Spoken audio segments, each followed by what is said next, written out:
Hello and welcome to the Doctor Who Show. I'm Dave. And I'm Rob. And this is what would normally be our December monthly episode, but we've held it over a few days so we can combine it with our hot take review of Resolution, the New Year's Day special.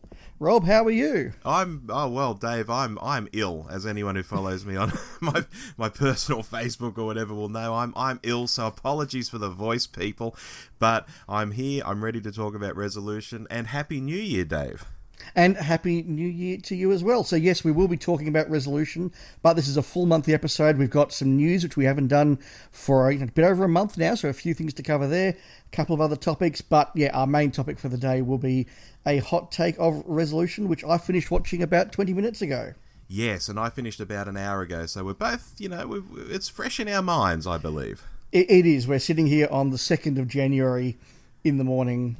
So completely not connected to anything, really. It's just another episode for us. That's exactly right. And I'm glad it's in the morning because later in the day it's probably going to hit 40 degrees again here.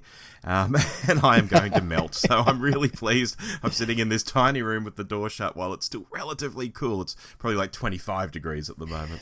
Look, that's so true. And it's why, I saw a lot of friends in the UK that I follow on Twitter and Doctor Who fans that I follow on Twitter in the UK saying on Christmas Day, oh, it's really bad not having a Doctor Who episode. I really missed the Doctor Who episode. I didn't notice it at all, and that's not because I'm normally quite down on the Christmas episodes, although I am, but we don't have Christmas episodes in Australia. It's something you kind of watch on a 40-degree day after the cricket on Boxing Day, and it just isn't the same thing for us. I don't think I missed it at all. Yeah, I can't think of a single Australian series that does Christmas episodes off the top of my head. I'm sure someone will write in and say, oh, well, this one does it and this one does it. But really, off the top of my head, I don't think it's common at all. Oh, well, there was the Charlie of the Wonder Dog Christmas special, which is a little joke there for the very few people who've probably seen that series. But no, it isn't the same for us. And, people don't watch the TV nearly as much at this time of year in Australia. It's light and hot outside until 8, 9 p.m. It's not the time when you sit around the TV. You're more likely to be out playing backyard cricket or something. So yeah, just reinforcing again a different part of the world for us. Exactly right. Look, shall we rip into the news, Dave? We should.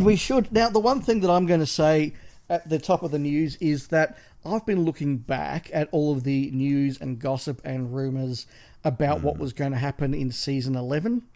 And just appreciating how many of them were fundamentally wrong. Yes. Many of the things that were predicted for the series didn't happen. Episode counts were just clearly guesses, and many of them weren't correct until the last moment. The writer's room thing that was being told was as fact. Where did that come from? Wasn't that Gatiss or someone? I think Gatiss might have said it, like, oh, he's going to have a writer's room and I'm not part of it. I think that might have been where it started. Yeah, so look, I guess what I'm saying is you can take a lot of stuff that we're probably going to say over the next 12 to 18 months and just remember, most of it turned out to not be true with season 11, and it will probably be the case with season 12. Yeah, I think the only thing we can say with certainty is we've now seen Doctor Who for 2019, and we won't be seeing any more for 2019. I think we can say that.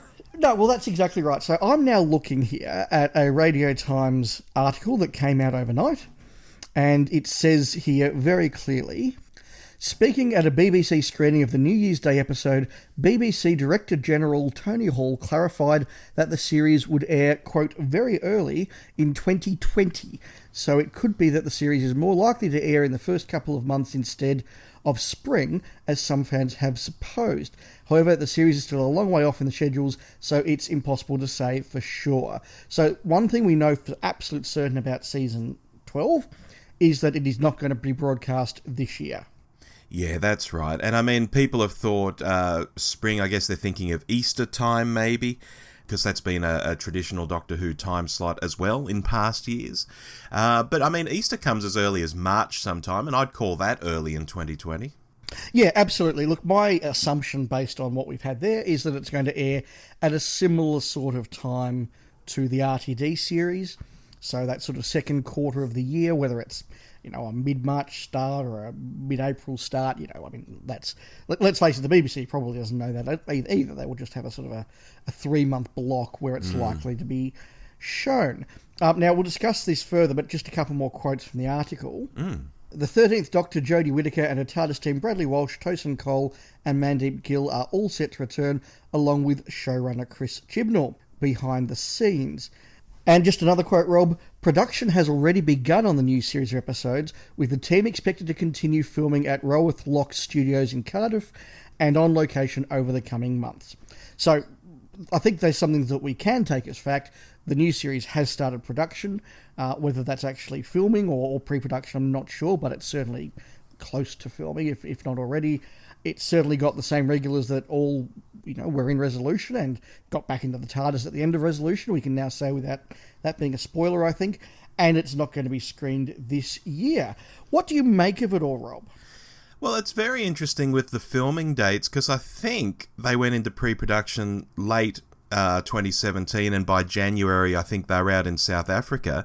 Here we are in January talking about production, possibly filming. It's like they're on the same schedule that enabled them to put episodes out at the end of 2018, and yet they're going to be pushed back, I guess, 4 or 5 months until early 2020. So I wonder what's happening there. Are they doing a few blocks and then having a break, maybe, and before they make their next few blocks? Or I'm just pointing out that they were doing this same schedule last year, and it enabled them to put the episodes out a lot sooner. So that's interesting. It is very interesting, and it just reinforces how much the scheduling is a conscious decision on the part of the BBC. And I've seen a lot of fan commentary that is very forgiving of what the BBC want to do and trying to rationalise it all and the like of it. But let's be honest, you can't escape the fact that if the BBC wanted to air Doctor Who on any particular time or date, they have the money and the ability to do it. Now, sure, if they want to have Doctor Who in June of this year, then that means that they can't make something else. And that's the decision that all production companies and TV stations make. If you show something in one slot, you can't show something else. If you have 10 hours of Doctor Who, that's 10 hours of everything else you can't have. If you have 20 hours of Doctor Who, then that's another 10 hours of etc, etc, etc. Yeah. So the BBC can have as many episodes of Doctor Who as often and wherever it wants, as long as it's willing to dedicate the money and the resources. What's really interesting, though, is that clearly, if they're filming in this financial year, it's coming out of this year's budget. Yeah. And so there is, as you say, a deliberate decision not to show this for another 15, say, months.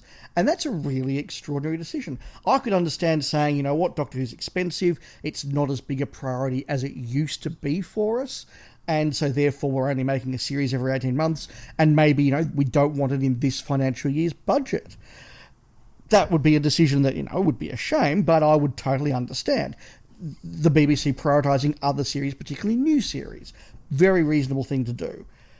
But spending the money and making an episode and not showing that episode for 15 months, I mean, presumably episode 1 will be in the can, possibly even now, if not certainly in the next few weeks. Yeah, by the end of January, let's say. Yeah, that's a long time to keep it in the can. If it is a deliberate decision to move it back to the RTD era part of the year, that's a reasonable thing to do. I know that there's lots of talk, in the UK, particularly where it gets dark at 3 p.m. sometimes of the year, how that affects schedules and stuff, and that's not really an implication we have here. But it is very, very, very strange. And above it all, whatever their explanation or however they're doing it, the BBC doesn't want to show Doctor Who in 2019. That's a fact. Yeah, although, it just popped into my head. I was thinking, you know what, they could pull something interesting here, because they will have these episodes in the can. What if at the end of the year they sprung a surprise and put out 5 episodes, then a small break, the New Year's episode, then a small break, then the next 5 episodes at Easter, and just sort of spaced things out a bit? Look, it's possible that they're going to do that, although this article suggests that that's not the case. I mean, and there you're into what sort of those middle seasons of Moffat ended up being, which was basically a season of 6 by stealth. Yeah. I mean, I know we call Series 6 and particularly Series 7 one series, but let's face it, they were actually 2 seasons of sort of 6 episodes for budgetary reasons. And yeah, that's right. That's I'm sorry, guys, that's just is how it is. I don't know. I think there's a lot of water to flow under the bridge here. there's a lot of rationale to come in. I mean, and look, maybe it is just the BBC saying, look, we like Doctor Who, we want to keep making Doctor Who, we'll support Doctor Who, but it is into its 12th series. We've got new shows we want to make, we've got new talent we want to show off. Sorry, this just isn't a priority that it used to be. And, I'm okay with that. Yeah, look, I must admit I am as well. But, yeah, look, I guess we won't be doing any more hot takes in 2019. So if you like our hot takes, enjoy this one. Yes, we will get to resolution soon. But before then, I've got some news here, Dave. Yes. This is a documentary that a chap, I believe is in the UK, is putting together called Episode Backlash. And it's primarily a documentary about the backlash there have been to Star Wars films of late. So the episode comes from, Star Wars films are called like Episode 4, Episode 5, whatever. So it's Episode Backlash. And he wants Whovians to join in and get involved with this documentary and give their opinions on whether the same things that have been happening in Star Wars fandom are happening in Doctor Who fandom. Primarily complaints of things being too PC and all the sort of criticisms that have been getting thrown at Star Wars. He wants to see if that's been happening in Doctor Who as well and whether Doctor Who's going down the same path. And I've got to say, I find this quite fascinating because I think within certain parts of fandom that is the case. I think this guy's got something solid to attach his documentary to here, and I'm going to follow this with much interest. Yeah, that's a really interesting idea. I hadn't heard about that one, and that is something I'll be very interested in watching as well. And yes, I think the comparisons are not perfect, but the overlap is, I think you're right, Rob, significant. Yeah, and look, for me, people who have known me for a long time know that I originally... well, not even originally, but a long time ago, did a podcast called Who Wars, which was the world's first and so far only Doctor Who and Star Wars mashup podcast, where I'd talk about both properties in the same podcast. So I've got quite some interesting thoughts on this. I might even get in touch with him and get involved if I can. Yeah, that would be very interesting to do, and I suspect we'll talk more about that as that nears fruition. But I guess we should mention, though, we're not getting any more Doctor Who in 2019, but we are getting a big Star Wars movie. Yes, indeed. The Star Wars movie to wrap up the Skywalker saga. Well, that's what they say, at least. And also to try and tie together a lot of loose ends and dead ends that I think the second film in this latest trilogy threw up. I know you like The Last Jedi, Dave, but I gotta say, I think it really sent the saga off into some strange places, and it's going to be interesting to see how J.J. Abrams pulls it all back in and wraps things up satisfyingly in, a 2-hour movie or whatever. I like The Last Jedi, as you say. I totally respect why some people didn't. I get that it was a controversial film. I just hope that with JJ back on board, for the sake of the planet and for the sake of humanity, I hope that everybody loves Star Wars Episode 9. I think we'll be a happier world if Star Wars Episode 9 is just universally loved. Oh, look, Dave, just to go off on a tangent, I still can't believe that Lucasfilm had JJ write the first film, and it was quite successful, very successful actually, and he put together treatments for where the story would go based on what he had set up. And then Lucasfilm goes, okay, Rian Johnson, you do your own thing for this second film. And he took some of JJ's concepts, he threw others away, he turned some on their head, which some people think is edgy and others think is stupid. And Lucasfilm just allowed the trilogy to go off in all these directions that I don't think JJ had been planning on. And the third movie, of course, was going to be directed by Colin Trevorrow, so then it was going to go in another direction altogether. But now JJ's back because Colin Trevorrow got thrown off it, and now he's sort of bookending a series where the middle part, possibly the most important part, aren't his ideas and aren't what he was going to do. So, my God, what a challenge that is for him. To follow you for a moment down that little pathway, Rob, it's fascinating because since we had The Last Jedi, we've of course had Marvel release Infinity Wars. And the contrast there is significant. I mean, I think there's little doubt that in terms of box office, in terms of cultural impact and expectation, the Marvel franchise has actually passed the Star Wars franchise in the last couple of years. And I'm not saying that in any judgmental way. I think that is simply a fact. What is fascinating is that Kevin Feige behind the Marvel films has done a lot of work to make sure that they are one coherent narrative over nearly 20 films. And look, some of them are brilliant, some of them are less brilliant. I actually watched Doctor Strange on Netflix for the first time the other day, and I turned it off halfway through. I was so bored. But some of them are brilliant movies. Yeah. And Infinity Wars particularly. But to watch those movies build in such a steady way, bring in different plot strands, characters, and have so many of these things come together and pay off in Infinity War, and continue with 2 big movies this year. And then, as you say, watch Star Wars sort of go, well, you do your thing and you do your thing. And look, we'll set some stuff up in Episode 7 and we have no idea what the implication will be in Episode 9. I mean, the contrast between the way the 2 franchises is being managed is significant. And Kathleen Kennedy, who is doing what should be the Feige job for Star Wars, is frankly not doing that job. And that, I think, is the problem with the saga. Not the individual movies, but the complete lack of an overarching vision for these films. Yeah, couldn't agree more. I'm not a huge Marvel fan. Probably half the films I haven't even seen. I've seen the other half, and I thought they were pretty good. I'm just not hugely into it, but I absolutely get what you're saying and the way they've tied together so many films. And here, Lucasfilm couldn't tie together, The Force Awakens with The Last Jedi. I couldn't tie together 2 films. Exactly. It is absolutely mind-blowing. It is. But yeah, so look, some stuff to watch there. A few smaller news items, Rob. I had Mark from Footy to the Doomsday send me a WhatsApp message a few days ago saying that he just discovered on a website that sells audiobooks that they were advertising in July a audiobook called Resurrection of the Daleks by Eric Saywood. Wow, that is actually huge. I've wanted that book to be written for about 30 years.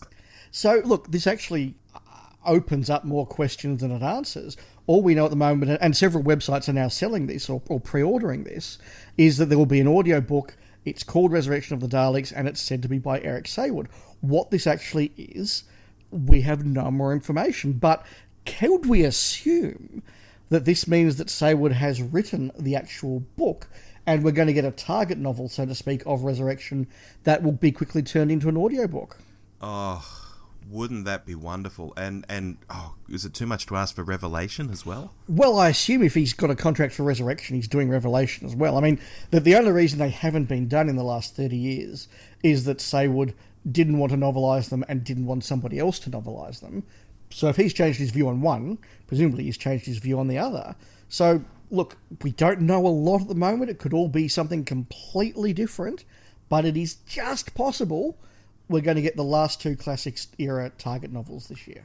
Oh, well, I'm just very excited by that, even if my voice betrays me because I am sick and I can't show super enthusiasm, but I am actually very excited to hear that, Dave. If I get too excited, I'll start coughing. No, totally agreed. Yeah, look, I'm very, very keen as well. It'd be really interesting to see those.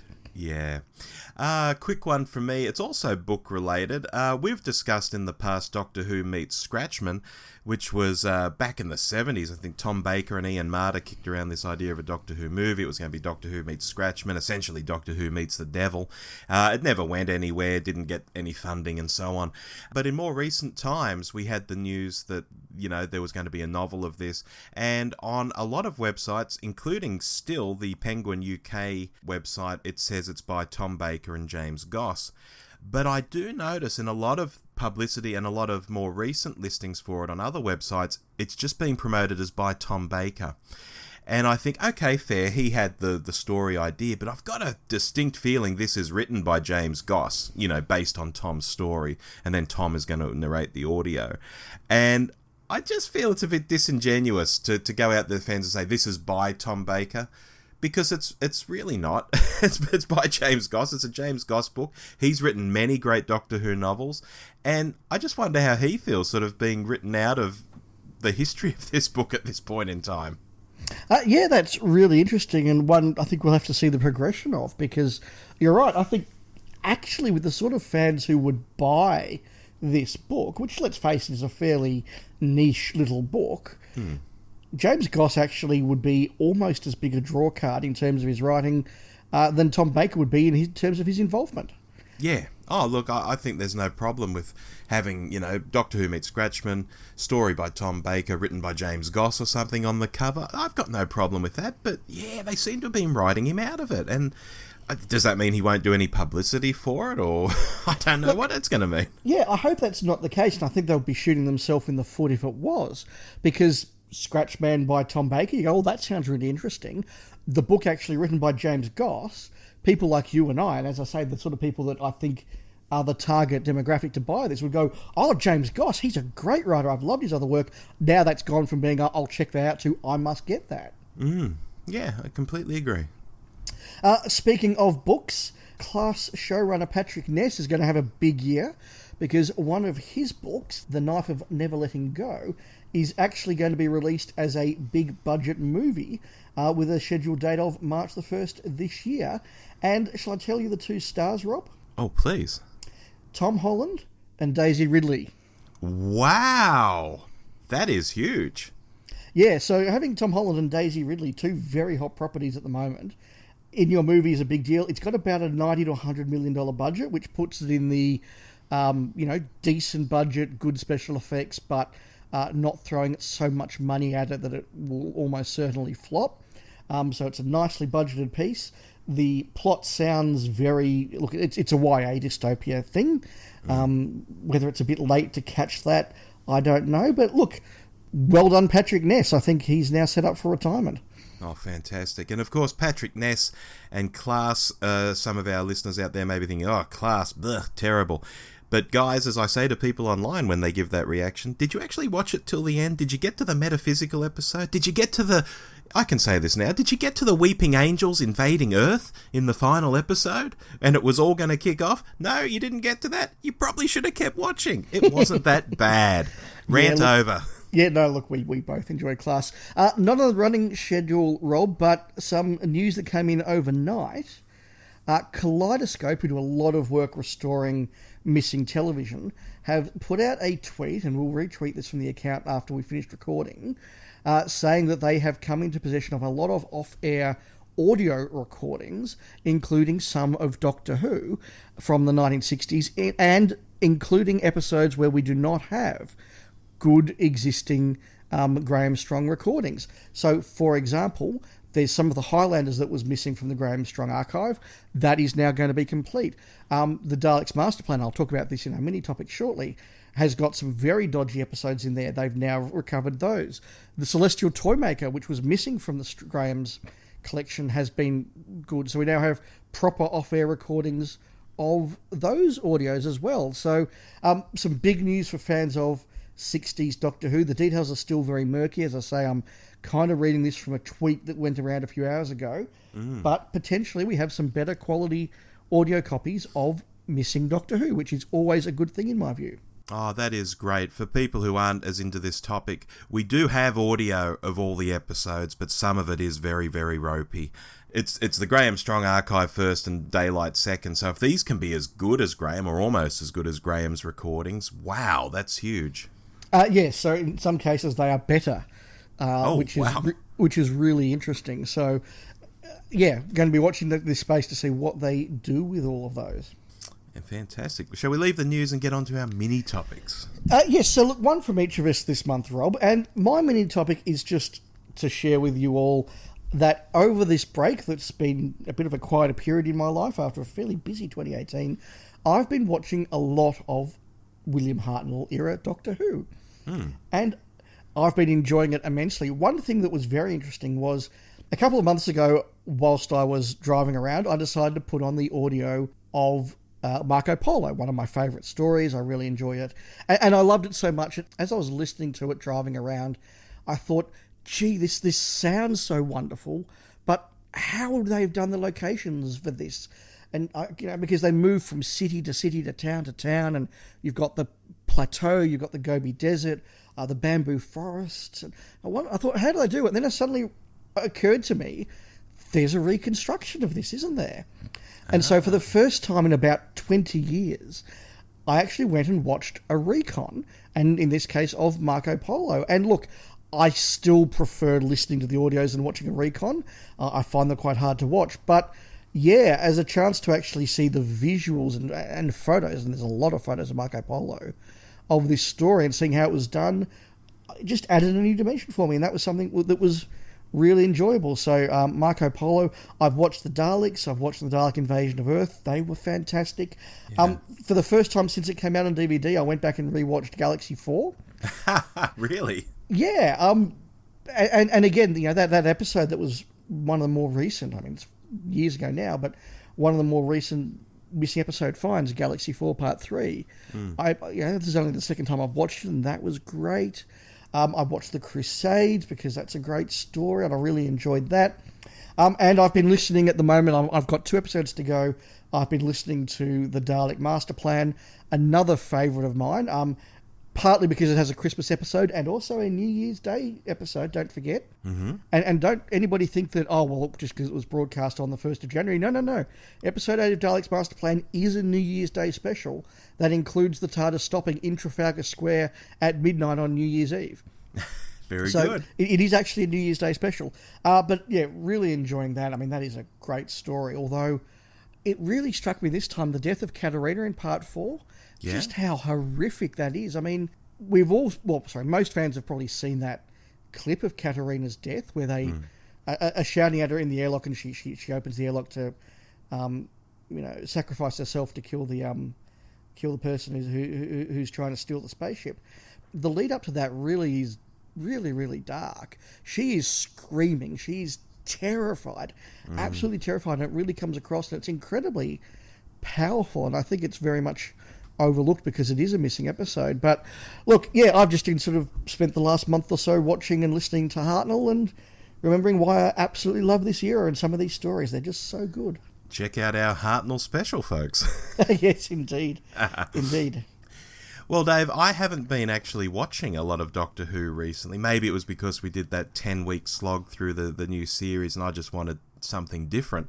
So my wife and I finally got around to watching The Chilling Adventures of Sabrina on Netflix, which we've mentioned on this show before, and I know we're in the middle of our Doctor Who episode here, but it does have a few Doctor Who, parallels. Okay, I didn't know that. Yeah, so I'll give my non-spoilery thoughts, and I'll try and rattle through as quick as I can. Straight up, after the first 2 episodes of this, I was borderline going to give it up. And I know pilot episodes or introductory episodes or whatever you want to call them are often the slowest and most boring in any series. I think that's fair to say, isn't it? When you're watching something, it's always the first episode that never quite nails it because they're trying to introduce everybody.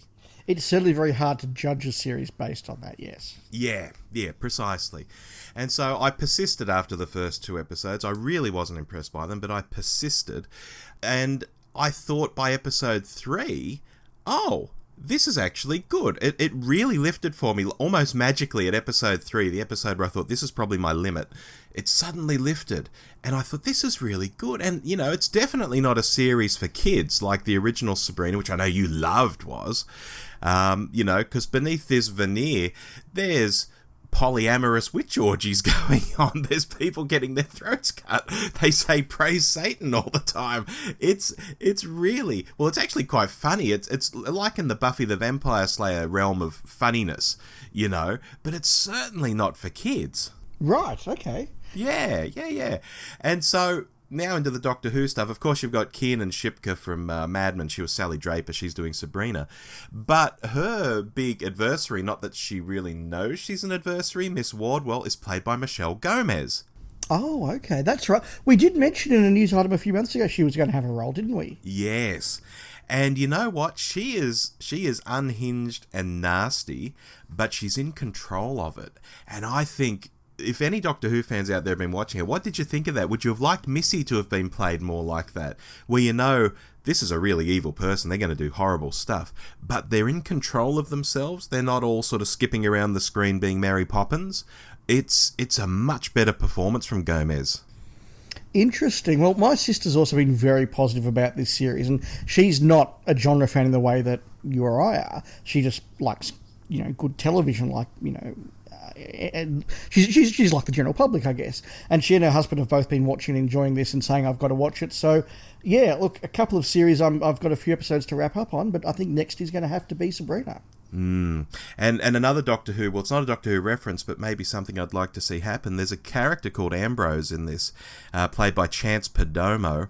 He's British, he's a young guy, and I think he could make an excellent Doctor one day. He's just really, he's so watchable, so quirky, so likeable, It's like, this guy could be the Doctor any day.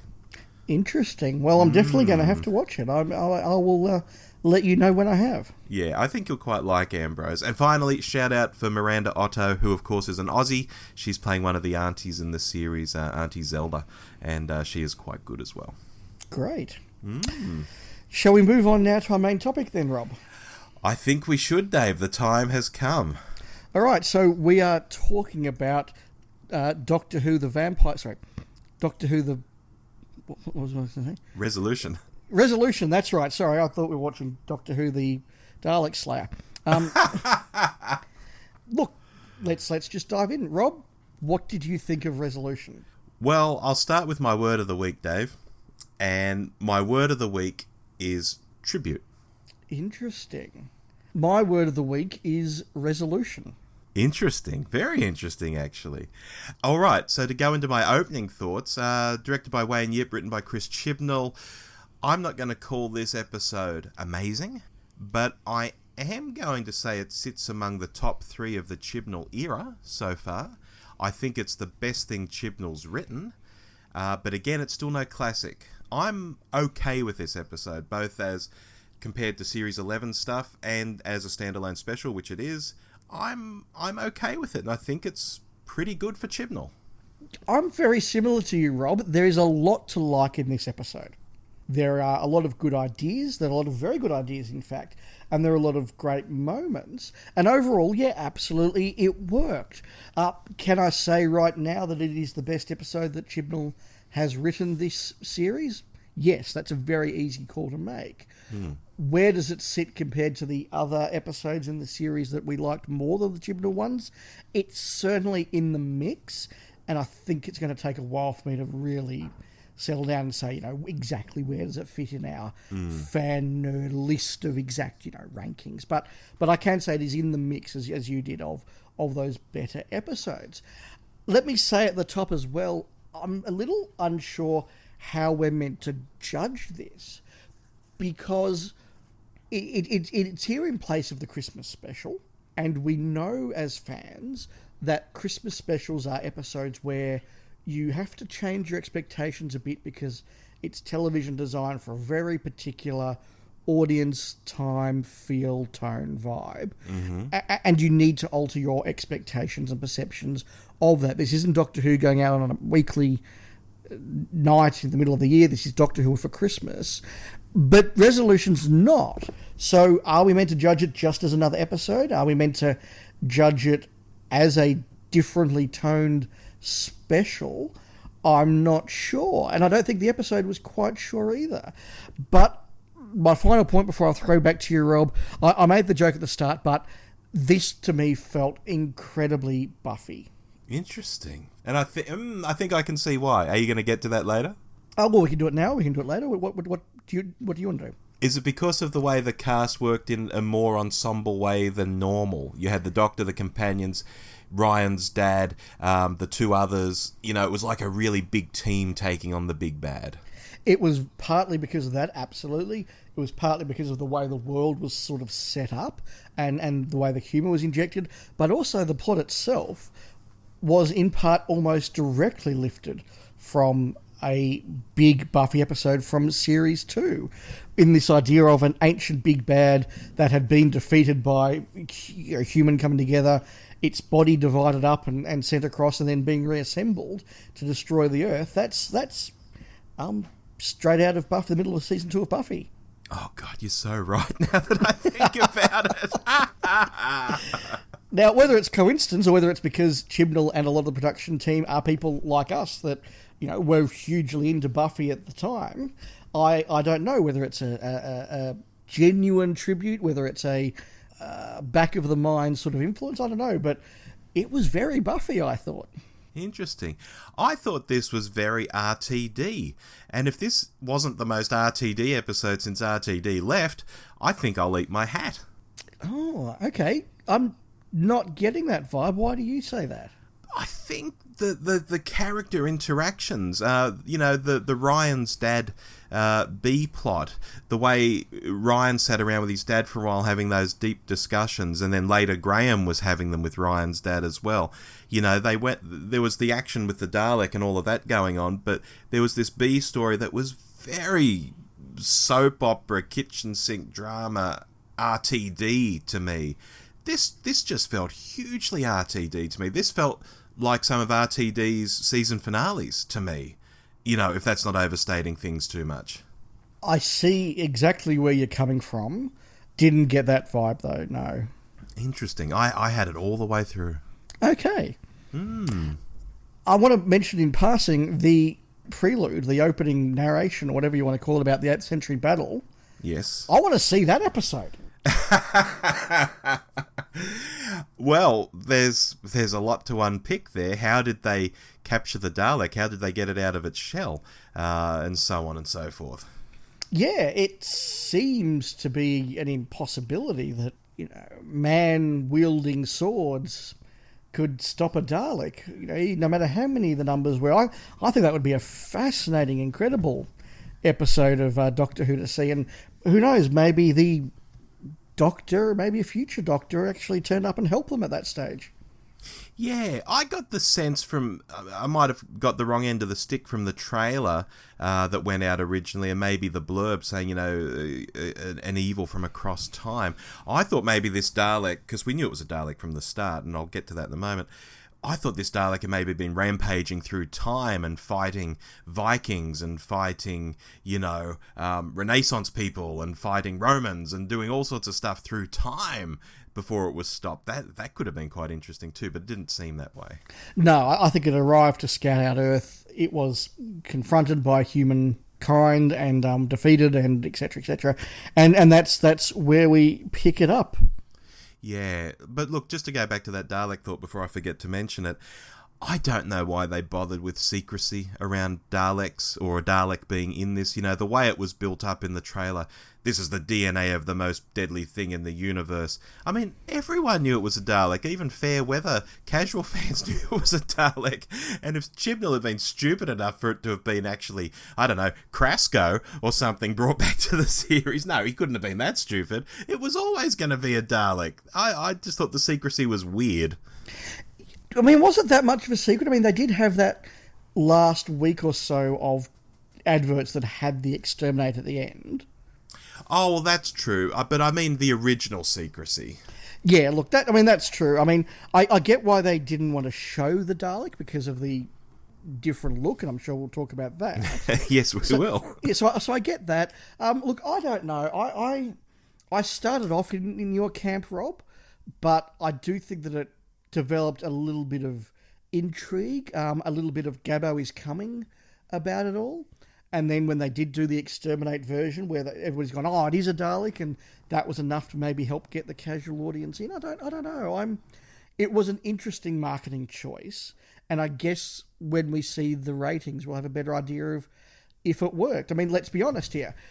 If a large audience, closer to the audience that turned in for the woman who fell down, rather than turned in for the battle of wherever it was, if the audience is up at that early figure, then the marketing campaign worked. And so we can sit here and say this, that, and the other, but if it made people watch it, then it's great.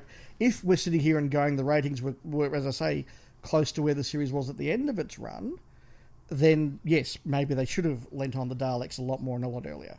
Oh, I'd toss in that the day will help a lot with the ratings for this episode. I expect it to be above the battle for whatever it was, simply because of the captive audience who are home looking for something on TV, and it's a bit of a tradition in the UK for there to be New Year's Day specials for shows, just as there are Christmas specials for other shows. Oh, for sure. All I'm saying is I guess we can analyse the adverts for it. If it delivered bums on seats, then it worked. Yeah. Should we talk about, I was banging on about RTD episodes. Can we just say how similar this was to the Series 1 episode Dalek? It was a Dalek on its own, showing how deadly Daleks can be on their own. I guess the difference is for a lot of it, he was out of the shell as well. That was a little different. But on the whole, it trod some of the same areas of what made Dalek so special. It might not have actually done them as well, but it was very similar. It did have similarities. I don't think it was nearly close enough that you could say that it was a rip-off, but it did take that aspect of what made Dalek work so well, which is this idea of let's just focus on one Dalek being extremely cool and doing extremely good, exciting, dangerous things. I mean, as much as I love that, yes, we're in an era of television where you can have a million Daleks on screen. This isn't the Pertwee era where somewhere on this planet there are 10,000 Daleks and they're all toys. We're in this era where you can have an army of a million Daleks. But sometimes it's like, well, okay, there's a million Daleks, so of course they're good. But a million of any adversary is powerful. Yes. When one is powerful and when one threatens to destroy the world, that just shows how great and powerful and effective the Daleks are. And I think their threat is, ironically, magnified by having one rather than a million. Oh, completely agree. And that's where I would have gone with the conversation if you didn't take it there. Completely agree. Good. And I did like, you mentioned there that it was out of its shell for a lot. I thought that was really good. This is something that we haven't done before with the Daleks. I mean, the Daleks have been around now for 55 years. And so when you have got something new to do with them, and that first half where it's manipulating what's her name and doing all that sort of stuff, I thought was a really cool idea, really well done, and I thought it was something new and interesting. And we've been saying now in all of our hot takes, Rob, that part of our problem with the Chibnall era is that he's struggling to find something new to do with the show. So credit to him, for doing that in this episode and finding something new to do with the show and with the Daleks. Yeah, and of course, for fan cred, we will point out that we do know that the Daleks have been out of their casings before. I think of Resurrection of the Daleks, for example, Absolutely. Creeping around in that warehouse. But never done in quite this way, where the look of these Daleks from say, an episode like Dalek, where the Dalek opened up and we saw the mutant inside, has sort of been taken out and now can sort of run around and jump on people's backs and drive them. I am the pilot and all this sort of stuff. That was very cool. Yeah, it was very cool, and to assuage fanboys like us that Dalek mutant doesn't look like that, they said no, this is a different sort of Dalek mutant, so it can look like anything it wants, and we're all happy fanboys for that little bit of exposition. Yeah, just needs a line, as you often say. Exactly right.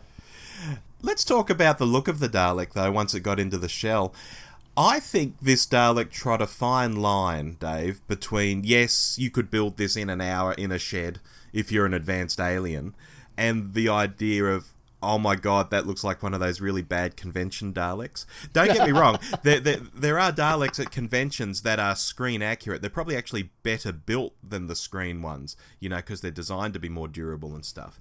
There are some brilliant Daleks at conventions. If you go to a convention with a Dalek, it's probably very, very good, dear listener.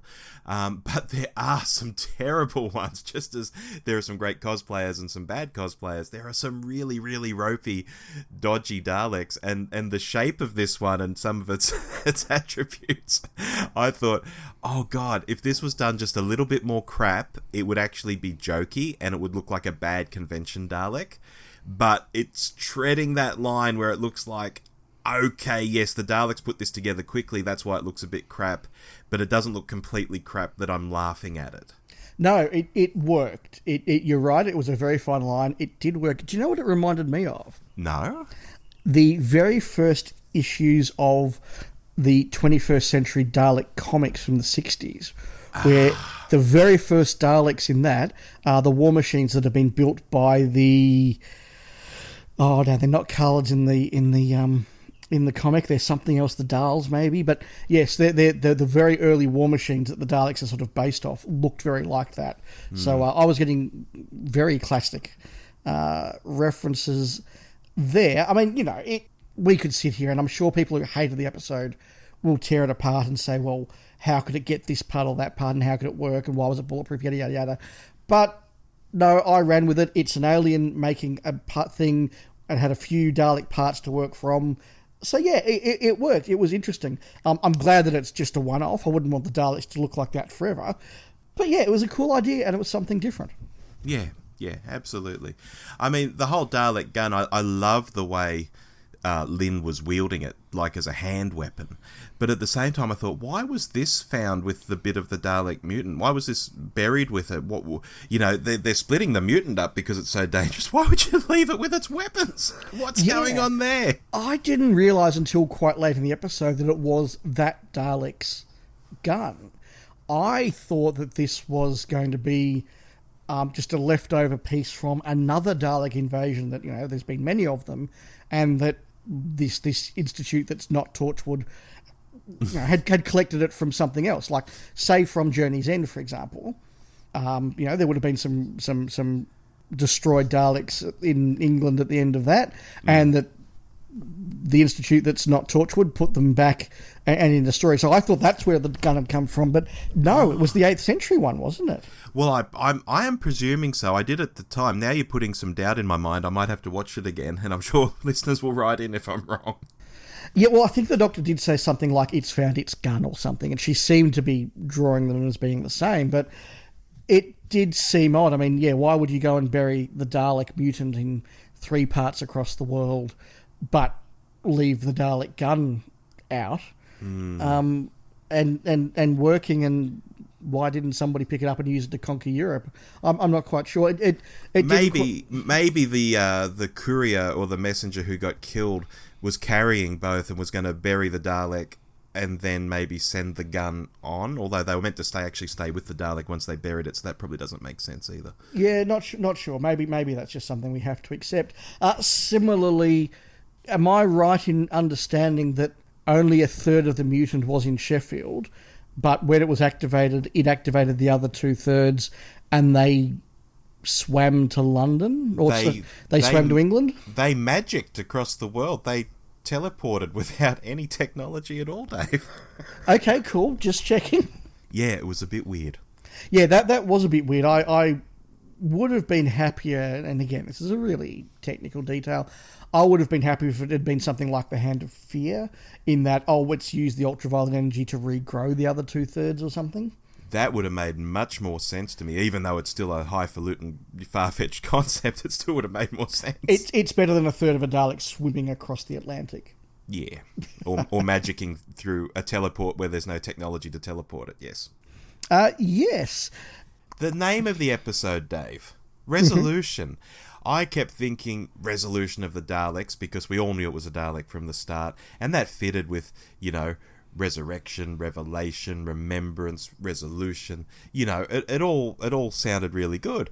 And that's what I think a lot of other people thought too. In fact, I thought maybe when the episode airs, it'll just say Resolution of the Daleks on the screen.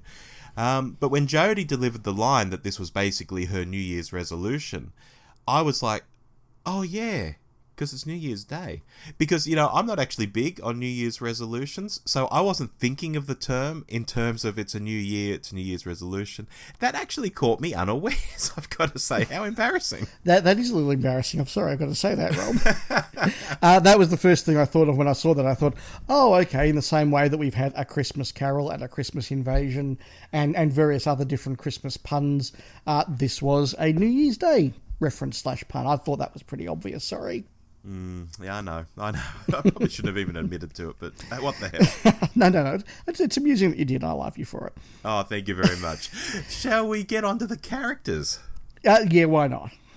Where do we start? Support cast or main cast? Let's start with the support cast, because I don't think that's going to take us too long. Okay. Most of them were pretty perfunctory and I think served a narrative purpose, which is fine. Well, what thoughts did you have? I was so excited to see Lynn come on screen because Lynn is played by Charlotte Ritchie. And if people want to go back to the time Peter Capaldi retired as the Doctor, gave up the role, and we were speculating on new people to take over, I said I'd like to see Samuel Barnett as the Doctor and Charlotte Ritchie for his companion. And people can go back and see that. I even tweeted it at Charlotte Ritchie. I think she even liked the tweet. I had a picture of her. I am a Charlotte Ritchie fan, Dave, and I wanted her to be a companion, and she popped up. I was like, oh my God, it's Charlotte Ritchie. Yes, yes, yes. Although, no, this probably means she won't be a companion now. Oh, who knows? Sometimes you can be in Doctor Who and then come back. That is true. Were you happy with her performance? I was, actually, particularly in the middle where she was possessed by the Dalek. But even at the start, I thought she was quite good, felt quite real and believable. The Dalek section was fantastic. She did fall away at the end, though, and that's probably because there were just so many people in this ensemble. She just got pushed aside a little. I guess it was like, oh, she's a bit groggy from, being taken over by Dalek. Here, have some tablets and, a good lie down. So she didn't have much to do at the end, but I did like her for most of it, and I was just excited with Charlotte Ritchie in general. Can we maybe just pause our character discussion, Rob, and talk about the point you've just raised there? Was the TARDIS too full in this episode? Yes, but for a special, it was okay. I'm probably not explaining myself well. I know in the regular episodes, 3 companions is too many, and here we added another 3 with Lynn, Mitch, and Aaron. But I think in a special where there is a bit more time in terms of the run time, and the stories are generally a bit bigger, somehow it just works for me in a way that if this was a regular 45-minute episode, I'd be like, oh Christ, this is ridiculous. Yeah, I'm probably not quite as generous as you. Again, I'm struggling to put this into words. I thought that they gave all of the cast something to do, and so they did use the large cast well. However, I thought that some of those plot strands only existed to give the large cast something to do, and maybe the episode would have actually been better without those extra plot strands, so therefore without the extra characters. Does that make any sense to you? Yeah, look, are you thinking of Mitch's, we kissed last night? What was that? And then that didn't go anywhere for the whole episode until the end where they got to hold hands in front of the TARDIS. And do you think Chibnall was maybe working backwards? I want them to be holding hands at the end, so I'm going to throw in this kiss thing at the start. But then it didn't really go anywhere. They didn't kiss for the whole episode as far as I remember. Not so much that, more some of the actual Ryan stuff, which I guess we'll talk about in a moment. But I just thought this could have been pared down to a much more focused episode if it hadn't had so many characters all needing lines, I guess is what I'm saying. But on that point, it is interesting. It was very clear. I mean, this is pretty basic writing. If you want us to feel affection or emotion for the characters when something bad happens to them, we need to make them feel human. And so that moment of humanity between the two of them at the start was meant to set that up. But you're right, it didn't quite pay off in that, yes, he was very... In that, yes, Mitch was very keen to make sure that she was safe, but it didn't quite... I didn't quite buy that this was something particularly special to him, or more than a work colleague. And I don't know, it didn't quite work, I don't think. Yeah, it didn't ring quite true, is what I'd say as well. Yeah. And sorry, listeners, we have really sort of come at that comment very much the long way around, and I guess we are sort of still, really sorting out our feelings for this episode in some ways. The third supporting cast member was Daniel Adeboyega, who was Aaron, Ryan's dad. I liked him. He felt so complex and a bit messed up. He felt very human to me. I think he was the weak link of the episode, I'm sorry. Really? So, Rob, there's a couple of things we need to tease out here. There's his portrayal of the character and the writing of the character. I thought his portrayal of the character was fine. I wasn't blown away by his acting, but he was certainly fine. I thought that the way he was written was definitely the weak link of the episode. I thought that it was trying to do a lot in a fairly perfunctory way. I thought the resolution didn't quite pay off in the way that it could have or should have. And I'm not totally knocking it, because there were some nice moments, and the initial confrontation between Aaron and Graham was really good. But I think that it just... I don't know if it was too much or too little, but I don't think the balance was right. The Goldilocks, point wasn't right with this character. I see what you're saying, because I think he did play it really well, and maybe that's what I'm sort of resonating with, the way it was played. But the way he was written and the things he was given to do, I mean, have we ever seen a bigger Chekhov's gun in Doctor Who than that microwave oven? Oh my God, we haven't talked about the oven. The Dalek defeating microwave oven. What was that all about? It kind of lost me at that point, and when I watch it again, it's probably some simple explanation, but I don't know. But just the whole way they go to have coffee at the local cafe, and he's taken a microwave oven with him. Yeah. I got a microwave oven. It's like, I wonder how that's going to fit into the story, because that's such a bizarre thing to introduce here early on. That is our Chekhov's gun, I'd say. Yeah. Did you think at the end, Rob, that he was going to die? Yes.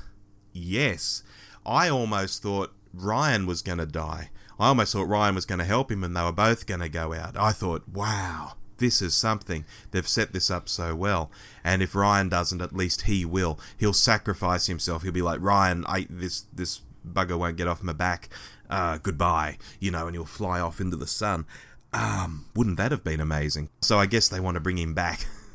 Yeah, that's exactly what I thought as well. When he was gripping onto the edges of the TARDIS door as it was trying to suck the Dalek mutant out, and it wouldn't separate, I thought, okay, he's going to look Ryan in the eye and say, I'm going to do something with my life, or I'm going to do something worthwhile. I'm sorry I couldn't be a better dad. And then he would let go of the edges of the TARDIS door, and he and the mutant would all be sucked out together. And then he would sacrifice himself to stop the mutant. I thought that's where it was going to go.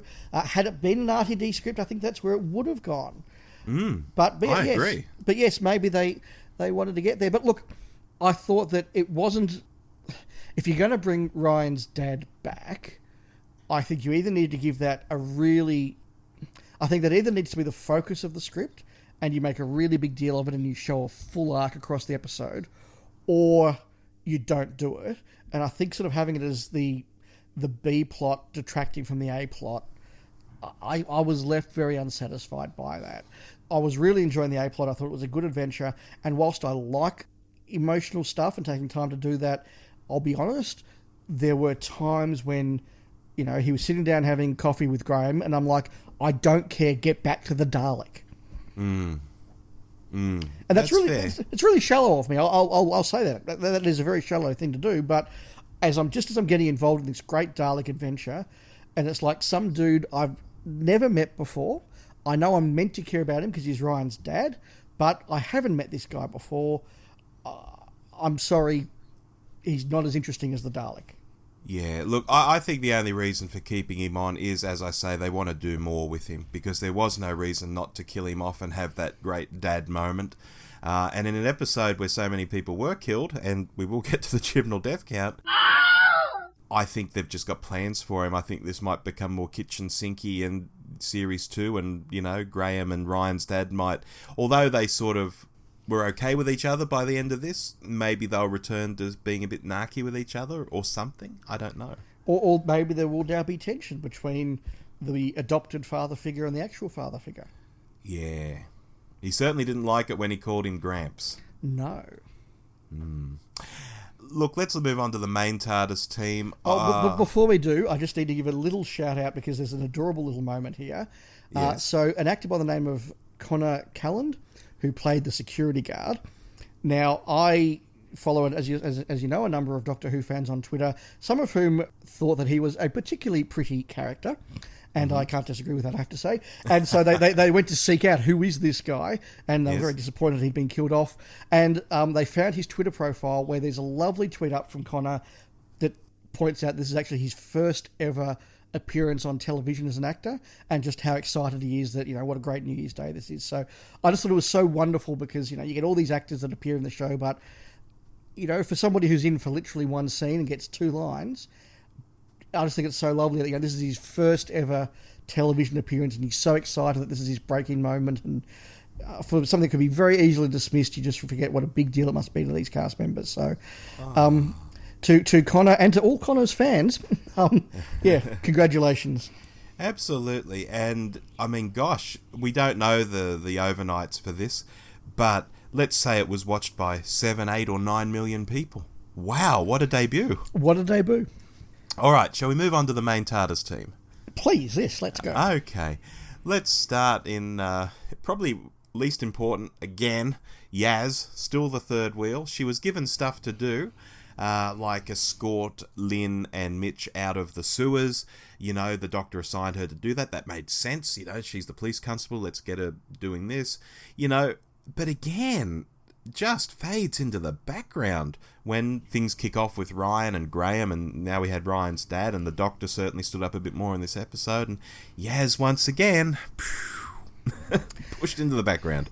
Yaz really felt in this episode to me like the Terrence Dix version of a companion, in that her job was, in inverted commas, to pass the Doctor her test tubes and tell her how brilliant she was. She was there just to help the Doctor. Now, that's an important plot function, but it's not character. And she did it fine, but look, it is... You know, we've said this many, many times about Mandip Gill and Yasmin. No change, frankly. No change, and I'm frankly getting sick of saying it. I would have loved to have been on this recording saying, oh my God, Yaz, at last. It's a New Year's Day miracle. But no, I can't say that. No, we can't. Your favourite, Ryan. Yeah, look, one of the highlights of this episode, even though I did find his plot was detracting my interest from the A-plot, what he did phenomenally well. Very underplayed, very introspective, the sort of acting I really like. Not melodramatic, not making grandiose statements. Yeah, I really liked Ryan in this. He had little to do other than his little B-plot, which is a shame. And when I sort of think back to what he did do in this episode now, I'm kind of struggling to remember anything other than talking to his dad. But what he did well. Yeah, look, I think it was a really good performance, possibly one of his best, if not the best performance in the whole series. Certainly up there with Rosa, which may have been his best before this. I was really taken with some of the scenes he was acting in. He was really, really acting. It was great. Yeah, no, he's very, very talented, and I'm looking forward to seeing more of him. But look, again, in a cast where we had, you know, not just the 4 regulars, but 4 regulars plus, again, his involvement in the plot wasn't that large, but that's something we've discussed many times before as well. Which moves us on to Graham. Interestingly, I think he got sidetracked in this episode a lot with Ryan's dad. I thought Bradley Walsh did a very good job with the material he was given, but I thought he and the character were utterly wasted in this episode. Yeah, I look completely agree. And he still had some good lines, but he also had maybe the biggest clunker in the whole episode when that TARDIS was arriving, and he's like, it travels in time and space! And I was like,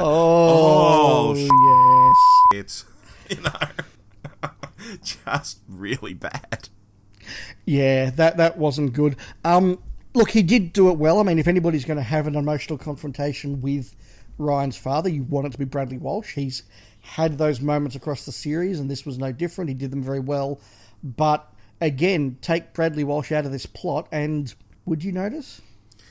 Sadly not, which is a real shame, because he's my MVP of the whole series of Series 11. Yeah, it is a shame. That said, though, moving Bradley Walsh to the sides did allow another character to shine a bit more, I thought.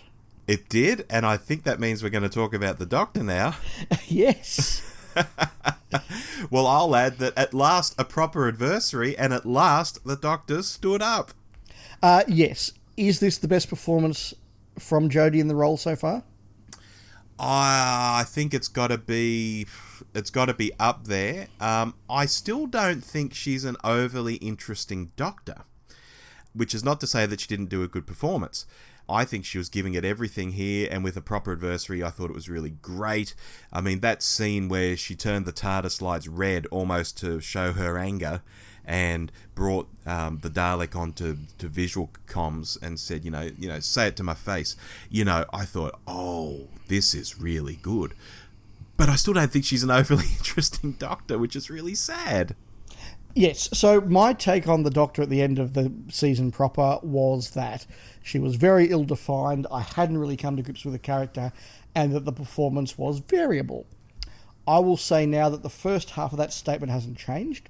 I still think she is a Doctor whose character I'm struggling to define and get to grips with. However, she was phenomenally well played in this, and I bought her as the Doctor.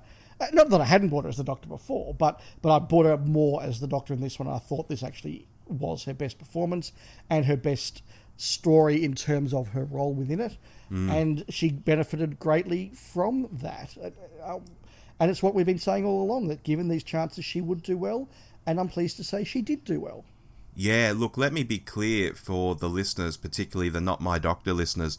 I buy Jodie as the Doctor, and I think she puts in a good performance. I just don't think her Doctor is overly interesting. Yes. You know, there is a distinction there, and I really want to get that clear, because there are crazies out there, and I don't want to be associated with them at all. You know, she held this, Dave, for, I think, 98% of the episode. And then near the end, she went all childish again and was doing the, oh, come on, fam. And I was like, oh, no, it was so close to being, you know, an almost perfect performance in terms of what her Doctor is. And then it just went a bit childish at the end. I thought, oh, damn it. I can't have everything. Yeah, that's fair. Can I throw at you just a few sort of one-line comments, Rob, and get your reaction? Please. Dalek mutant, very alien face hugger. Oh, hugely, just in reverse. Yep, absolutely. Why did we have to not have UNIT when we had the army anyway? Because Chibnall wanted to make a Brexit joke. Was it a Brexit joke? I think it was a Brexit joke, because they're talking about funding from overseas backers, weren't they? And I took that to be European backers, which would probably get cut off during Brexit. Okay, I didn't get that at all, but that makes no sense. The UNIT's funded by the UN, not the EU. Or is it funded by the UN these days? Since they had to change the name, are we just pretending it's an offshoot of the British government? I don't know what UNIT is these days. It's certainly not the United Nations Intelligence Task Force anymore. Fair enough. Well, look, if that was a joke, it was pretty lame, and I'm sure the 17 million people who voted for Brexit may not have taken it that way, but I won't get on my high horse there. So I missed that. If that was an attempt at a Brexit gag, I totally missed it. Went over my head. I think it was. I'll go and rewatch it again.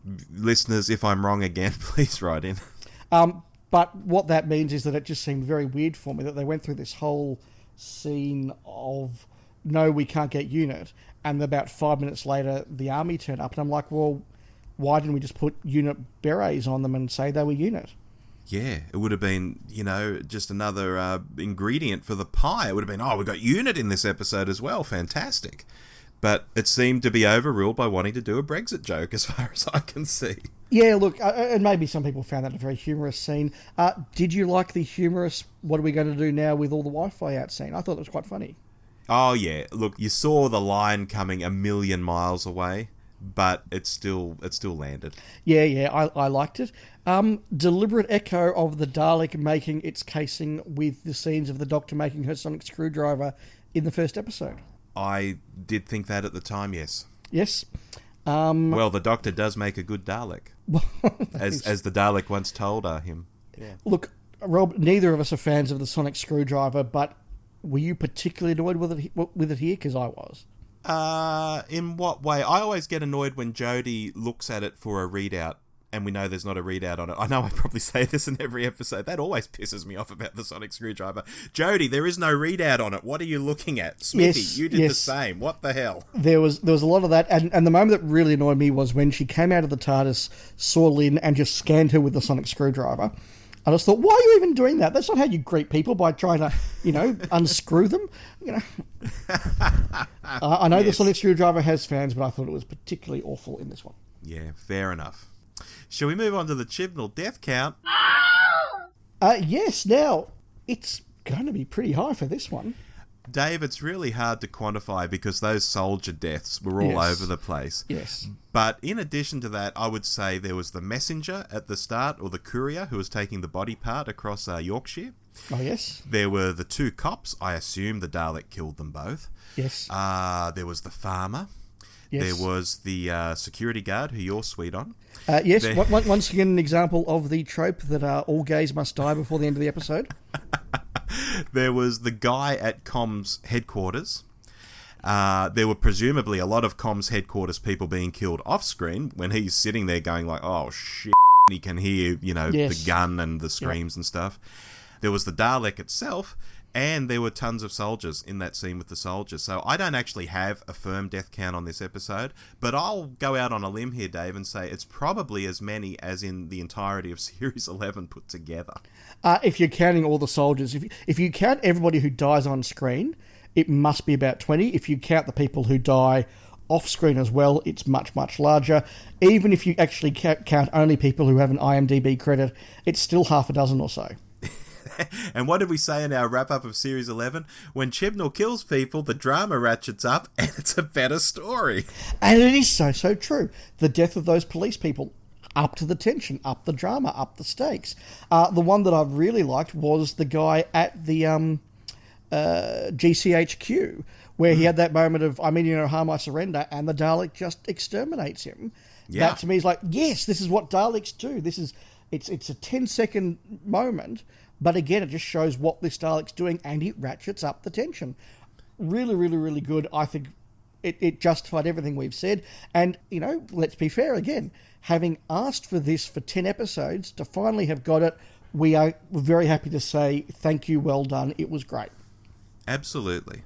Absolutely. And it's not that we revel in death and seeing people die, I hasten to add. It's just that it does ratchet up the tension. If you have the world's worst killing machine there, it's got to kill people rather than just shout at them. Yeah, for example, I think had Chibnall killed Lynn, that would have been a very disappointing moment. I think that would have been a little bit cruel. Had he killed Aaron, though, I think it would have been a very dramatic moment. So, like one decision, less keen on the other. But yeah, I thought it worked really, really well. And again, echoes of that, the woman who felt worth stuff.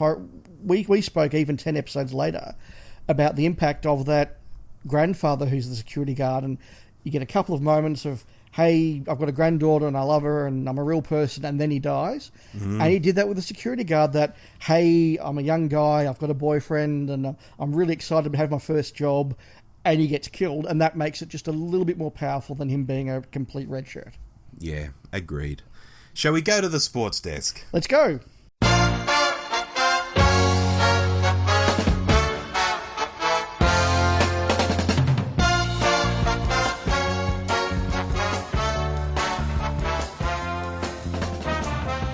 So, Rob, once again, we are at the sports desk. We are discussing our player, our play, and our fail of the week.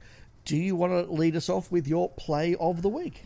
Absolutely, Dave. It's something I've mentioned already. It's only a small scene in the scheme of things, but it just really resonated with me.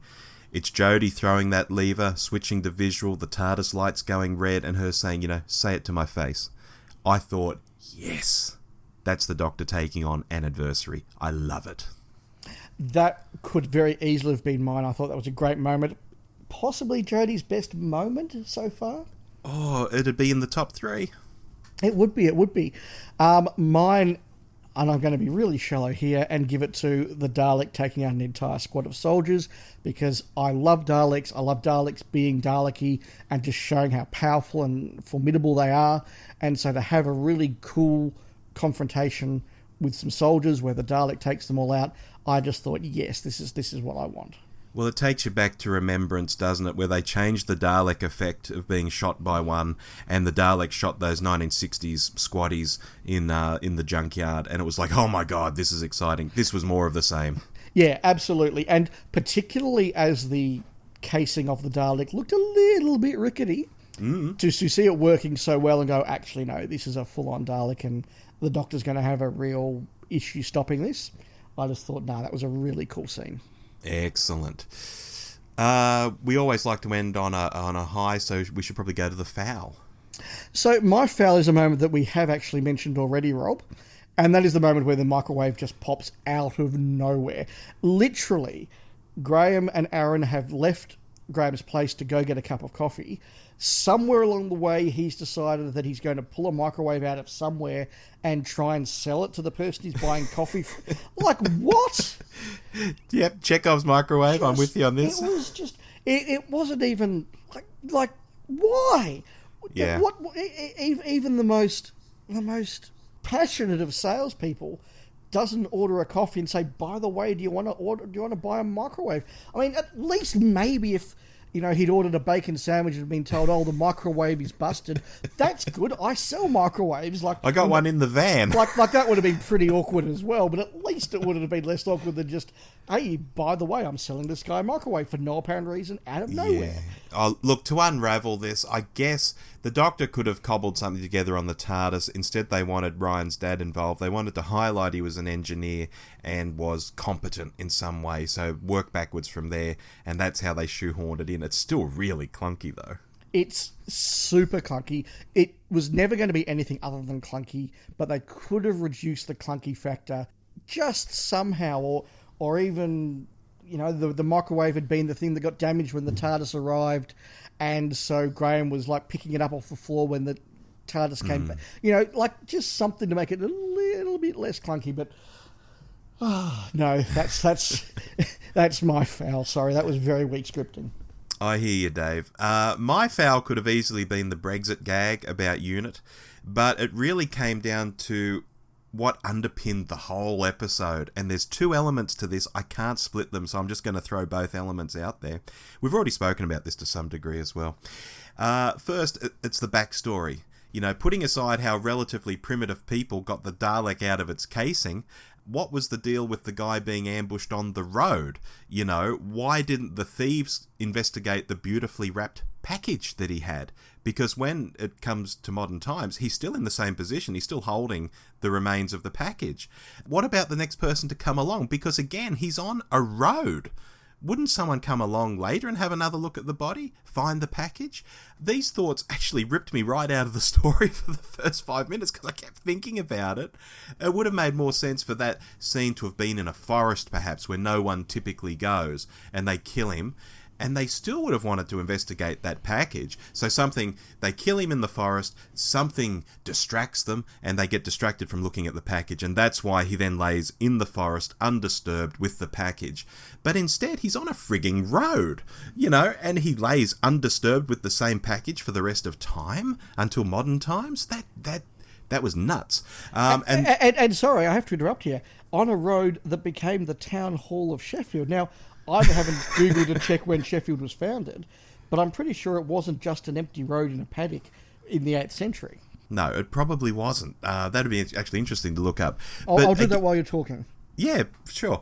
The second thing, and we've spoken about this as well, is the way that ultraviolet light revived this apparently long-dead Dalek. I mean, after hundreds and hundreds of years, this would be mummified. The cells would all be dead.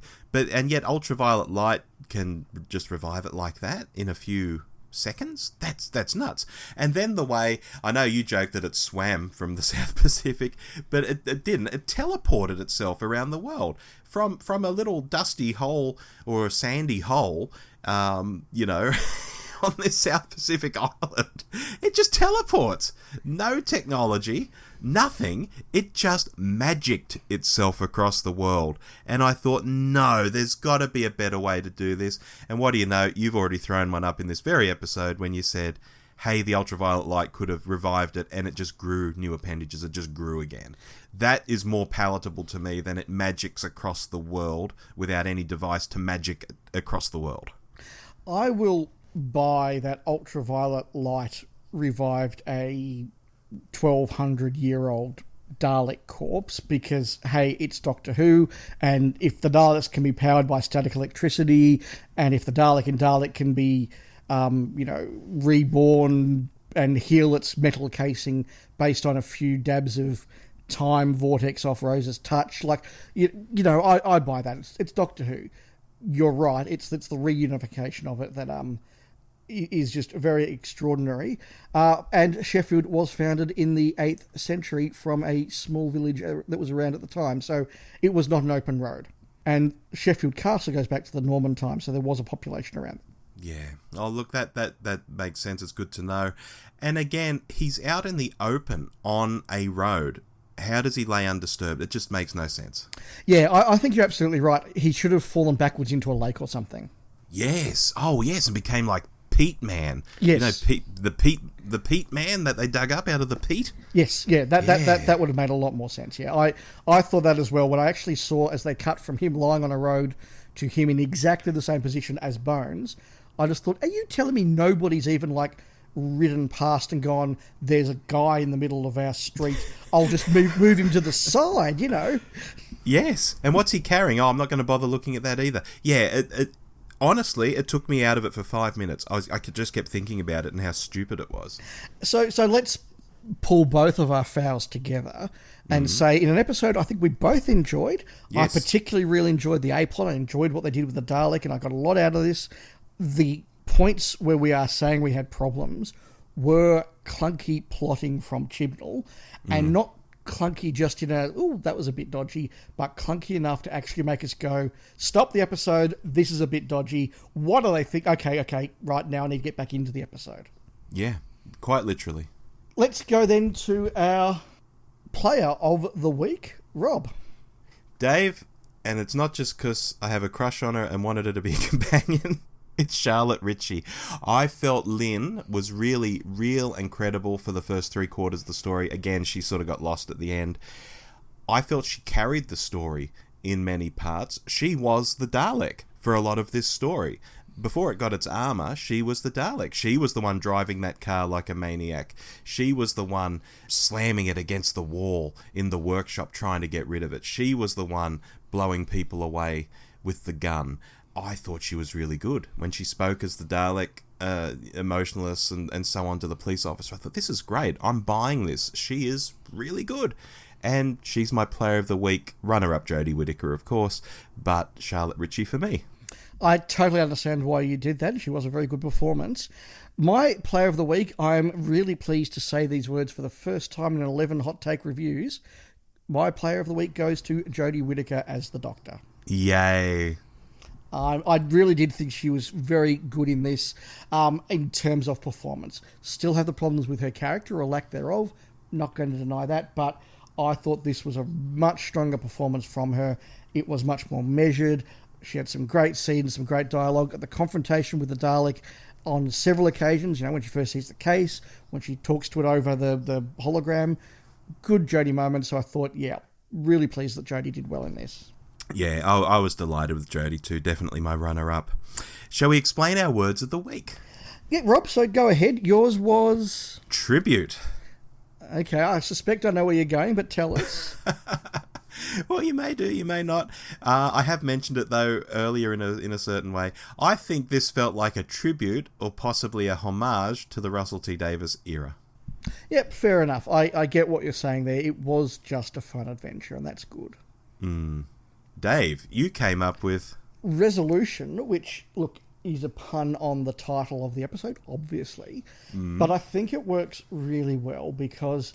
You know, Rob, and I'm sure our listeners who've been listening to us know just how down I was on the initial resolution of Series 11 and Yes. the Battle of wherever it was, because I just thought that was such a terrible final episode. Oh, and freaking awful. Yeah, it was bad as a standalone episode, but it was particularly bad as a resolution.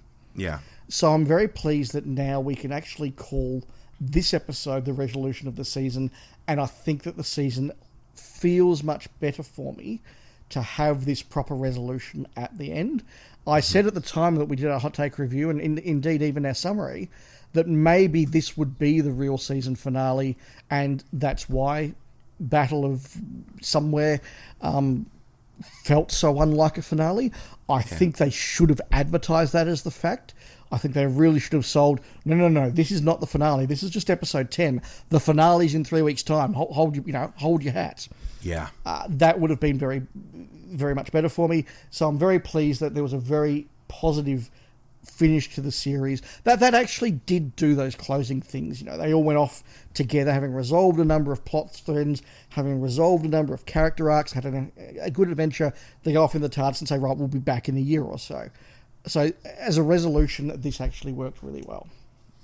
Yeah, absolutely. It actually, the ending made me want to watch more Doctor Who sooner than I did at the end of Series 11. At the end of Series 11, I was like, okay, well, that's the series done. We're not going to have a series in the next 12 months. I don't particularly care. After the ending there, I thought, I think I'll miss it. In 12 months from now, when there's still no Doctor Who on screen, I'll be missing it. Yeah, absolutely. I felt a lot more excited about more Doctor Who at the end of this than I did at the end of the season. Absolutely. Which just leaves us with listener tweets and some things to wrap up. Before we get there, though, I guess we've got to rate this and wrap it up. Do you want to go first, or shall I? Look, I'll go first and give it a very uncertain 8 out of 10. Snap. I suspect my view on this is either going to go up or down over the next few months as I think about it. But right now, it was a really fun A-plot, a really good use of the Dalek, original, creative, good use of Jodie, some good scenes with Graham, although underused and wasted, good scenes with Ryan, underused and wasted. Yasmin was there, and I thought there was a lot to like in this episode. I really, really did. Let down by it being slightly too long and just some clunky moments, some B-plot stuff that just didn't need to be there. It could have been, cut away the fat, and this is a really good episode. So, yeah, I think 8's fair. Yeah, look, I scored it 8 out of 10, hence my snap. Based on the scores, I gave everything else in this past series. So if I'm comparing it to the past series, it's right up there with the best of the Whittaker era so far. Again, it was the most RTD-like to me. Basically, I think this is where Doctor Who should sit most weeks, if not every week. Yes. Yet, I do have this fear that Chibnall feels this was really pushing the boat out. This was throwing everything but the kitchen sink at it. This was extra super duper special. And no, Chris, listen, that was normal. Yes. That should be your baseline, Chris. Yes. Do that every week, Chris. And your super duper ones above that will then be what we call bona fide Stone Cold classics. This is your baseline. This isn't you at the top of your game. This is you where you should be every week, mate. Get on it. Totally agree. Do I sound like a footy coach with with this hoarse voice and being a bit more aggressive this episode, Dave? A little bit, but I like it. Okay. We have some tweets, I believe, Rob. We do. I'll kick off with David Clark at David Clark 14. I thought this episode was by far the best of this series and one of the best Dalek-based stories since the show's return. The B story with Ryan's dad was well done too. And a proper evil Dalek. 10 out of 10 for me. And how about the Chibnall death count, boys? There's a lot packed into that tweet. Thank you, David. Was it the best by far of the series? It's a contender. Top 3 for me. Yeah, it's top 3. Whether it's number 1, water needs to flow under the bridge for me to decide that.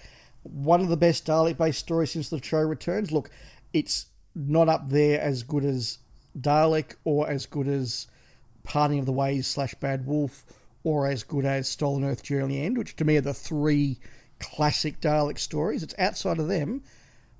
But yeah, it's probably next. Yeah, it's up there. Again, it's up there. It's up there, yeah. And yes, the Chibnall death count, yeah. Fantastic. We had one from Darren Signal at DC Signal, who in response to our request for hot take tweets on this, within the next 5 minutes, said, "Come on, guys, that's not enough time.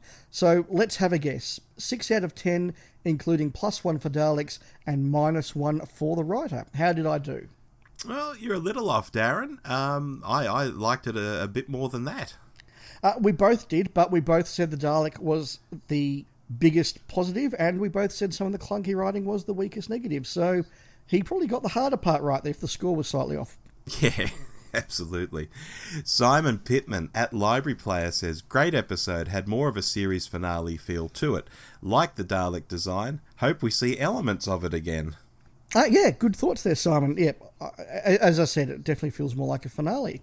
Simon might mean the way the head sort of lit up red. Maybe Daleks might light up a bit more inside in the future. Who knows? Yeah, that was pretty cool. Andy Taylor at Bodge77.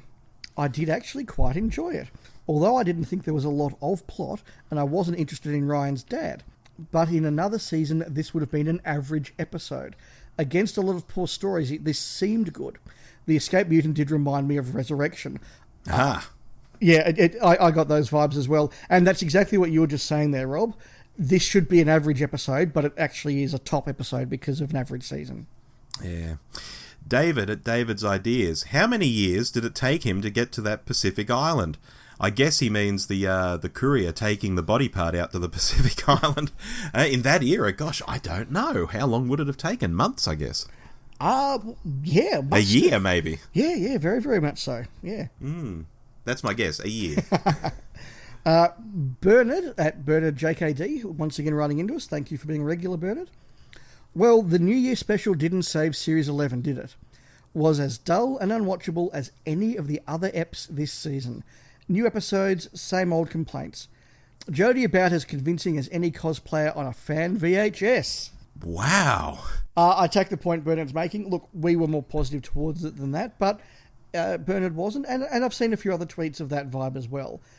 So, some fans didn't like this, although I think a lot of fans did think it was better than the series had been generally. I think so too. Paolo at Chop Monkey, and he's actually replying to Bernard, which you've just read out, and copying us in. He says, "Brilliant ep, original use of a Dalek, tension and peril, not sure what you were watching." Yeah, fair enough. Look, there's going to be some disagreement. We'll see the feedback on social media over the next days and weeks, and we'll start hearing more podcast reviews over the next days and weeks as well. Yes, indeed. Robert McKnight, at Robert_McKnight. Good, but a bit too much melodrama. Thought I was watching EastEnders at times. There you go. That's the RTD thing, Dave. It is the RTD thing, and it's also the point I made that there's a time and a place for EastEnders style drama, and when it's taking me away from watching a Dalek, that's not the time in my view. And to round things out, some late mail from Mark Cameron. Mark, you tweeted this to us after the deadline, but I fished it out of Twitter all the same. What to say in a tweet? Some good stuff, some bad stuff, but overall enjoyable enough. Would it have been better as 45 minutes? Question though, how was the Dalek defeated in the past? What we were told didn't ring true, knowing Daleks as we do. Did I miss something when distracted? No, is the simple answer there, Mark. Yeah, it's a question that we asked, and thank you, Mark, for asking it as well. They did have that illustration in the book of the Dalek sort of captured under some sort of net. So whether there was a particular element or metal or something that they were able to use to immobilise the Dalek. But I mean, that said, I've got to be honest, episode 10 of the Dalek's Master Plan, the ancient Egyptians do manage to stop a Dalek by putting bricks around its base, so... They couldn't fly in those days, I guess. They couldn't fly in those days, no. And in the novelisation, actually, they sort of cover the Dalek in bricks and then build the Sphinx over the top of it to trap it, which is quite funny. So, look, I mean, there is precedent for it, but you're right. I really genuinely do hope that we will see this episode in the future at some point, and not just as a Big Finish special. That would be very cool, actually. Moving on from tweets, we have some mail. We got through a ton of mail in our last wrap-up episode of Series 11, but we have some new mail here, Dave. This is from Martin Gardner. Yes? He says, "Hello! Thank you for such a great podcast. Just wanted to drop a line asking your thoughts on the Season 19 Blu-ray box set, assuming you have bought it or seen it. Considering the cost, I reckon it's amazing. The upscaling to HD for the film sequences is incredible. For instance, the scenes in the forest on Castrovalva look like they could have been filmed this year. What seasons are you looking forward to being released on Blu-ray? And if we deleted the Battle for RAV4 Carpool... If we deleted the Battle of RAV4 Carpool, I'm sure that's the title, isn't it, from Series 11, so pretend It Takes You Away was the last episode. Does that make for a more satisfying completion of the series?" From Martin Gardner. Thank you, Martin. A lot of thoughts there. To take your last question first, the answer is a very emphatic yes.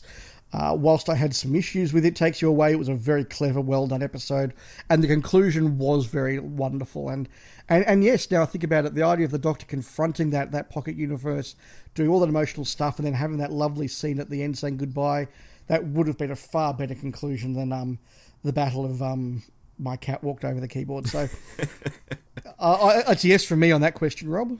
I agree, because you know what? Just thinking about it, if you're going to downplay the season finale, It Takes You Away would be a beautiful way to downplay it. But when you go to the season finale saying, "This is the battle of blah, blah, blah," people are expecting the battle of blah, blah, blah, funnily enough. And that's where maybe some of the disappointment comes from in terms of it being a pretty pants finale. Yeah, look, I agree with that. In terms of the Season 19 Blu-ray, I have pre-ordered my copy locally from the Australian suppliers, so it's actually not released for another 2 or 3 weeks, I'm afraid. That's right. I'm in the same boat there, Dave. So 2 or 3 weeks we'll get to see it for ourselves. What I can say is I've heard that some of the film scenes look really, really good on HD. But like the Tom Baker box set, which Dave and I both have, a lot of the studio stuff doesn't actually look that much better on Blu-ray, I've got to say. You know, it is a little better, but... You know, so it's a game of two halves. I'm looking forward to seeing how some of the film stuff looks, but I'm not expecting great things from when they step into the TARDIS scenes, for example. Yeah, so look, hopefully allowing for shipping and postage, we will have some comments for this in our January episode. That would be good, yeah. In terms of which seasons I'd like to see released on Blu-ray, look, all the obvious ones. Season 18, because it is such a sumptuous and luscious looking season where the money's been spent well, but so many great stories. Season 26, again, there's great filming in that, really good stories. Season 7, I would like to see because it's my favourite season and I love them all, but I don't know how that would look on Blu-ray, so I'm a little careful about that. Season 1 would absolutely be something I would love to see get the Blu-ray treatment and get those episodes looking really, really pristine. They're my obvious picks. Rob, what about you? My obvious picks would be all of Davo. And beyond that, actually all of Colin and all of Sylvester, for the simple reason that those doctors are still around. Colin and Sylvester aren't getting any younger. I say get these guys filming their big retrospectives now, get their Blu-rays out now. The more of the Pertwee stuff and the earlier stuff can wait because we're just not going to get the same level of interactivity with the doctors because they're not around anymore, sadly.